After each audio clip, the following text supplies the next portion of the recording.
Good evening, dear audience.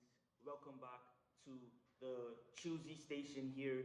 Hello, and we hope that you all had a good day. Welcome back from work and everything here in Chislandia. So here we are here at the Choosy station. Decided to take some questions from the audience, the public. Since this week we had national media information spreading week here in Chislandia. So here at Cheesewee Station decided that we should take some questions from the young people, the audience, and whoever it may be, and wondering like who are just options.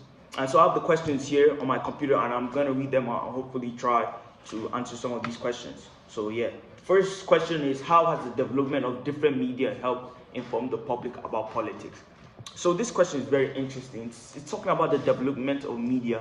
So as over time, media has definitely changed and definitely has grown into different things. We have social media, we have more accessible media, the news on TV, and we also have like different news websites that type on like website magazines and things like this. So I say how this has helped inform people about politics is that it reaches a broader demographic. Like people now post people like during the recent elections that just happened in the US, there were lots of social media influencers on Instagram, YouTube that were posting videos and clips that told their audience to go vote, and this reached a much younger audience, such as 18-year-olds, because 18-year-olds won't be watching news, not much 18-year-olds will be watching news, so that type of information didn't reach them. But through social media, it was able to reach them. So I see the media definitely helped target different areas of people, because different media targets different people. So yeah. Next question is, what is the media's role in shaping public agenda? So to this I say, here we at TV station and all different news stations, we put out the information.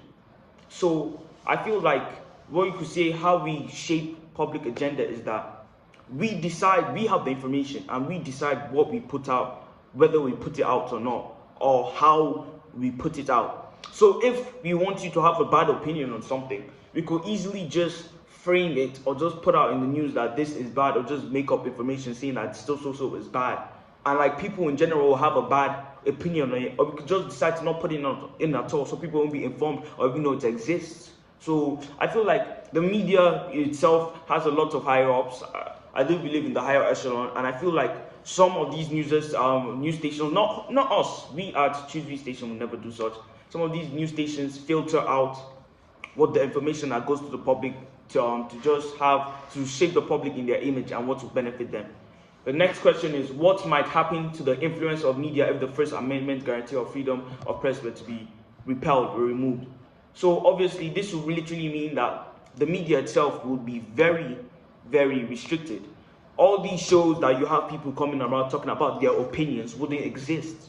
Or the opinions, so-called opinions that are being shown on TV at that point are just really propaganda made by the government or whoever is in charge to really just put out information so that people will believe it, which is false, because in reality, true opinions only exist. Any media station that tried to go oppose this will obviously get shut down. Newspapers will be full of propaganda, social media full of propaganda, everything will be full of propaganda, and I just feel that in that we won't be able to really survive like that. So yeah.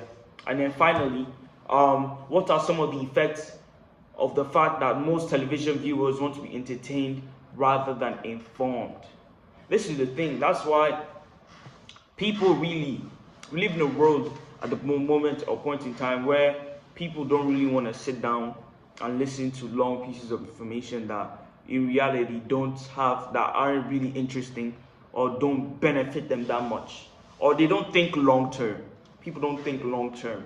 That's why people sometimes don't show up for elections, because they just think that there's no point for them voting. That's what they think and things like that. So when people really just want to be entertained, because entertainment is fun, it releases dopamine and makes us happy, that really affects the scale and like how the world, how information should be dealt with, because then instead of people listening to better things that actually matter, they're just seeking pleasure, which shouldn't be, because we should also be involved in our society, our current society and things, so we can make a better future. So thank you everybody. We're logging off. We here at Cheesy Station love you. Goodbye.